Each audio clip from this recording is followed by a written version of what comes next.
బంధుత్వాలు కూడా మరి బతుకమ్మ శుభాకాంక్షలను తెలియజేస్తా ఉన్నాం.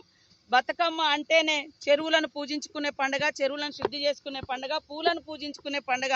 ప్రపంచంలోనే మరి తెలంగాణలో మొదటిదైతే కేరళలో కూడా వాళ్ళు కూడా పూలను పేర్చి ఓనం చేసుకుంటా ఉన్నారు. మనం 9 రోజులు చేస్తే వాళ్ళు 10 రోజులు కొంత ఇట్లాంటిది ఉంది. కానీ ప్రపంచంలోనే అత్యంత గొప్ప పండుగ మనం భావించి 9 రోజులు చేసుకుంటాం. ఆడకూతుళ్ళు తల్లిదండ్రుల దగ్గరకు వచ్చి వాళ్ళ కష్టాలను ఒలకబోసుకునే పండుగ, అదేవిధంగా అన్నదమ్ములతో ఆనందంగా ఉండే పండుగ. కాబట్టి ఈ సంస్కృతి సాంప్రదాయాలు ఎక్కడ లేవు. వీటిని కాపాడుకొని భవిష్యత్ తరాలకు అందించాల్సిన బాధ్యత నేటి తరం మీద ఉంది. కాబట్టి కనీసం ఈ 9 రోజులైనా మా ఆడకూతులను మంచిగా స్వేచ్ఛగా ఆడుకోనివ్వండి, పాడుకోనివ్వండి, ఎదగనివ్వండి.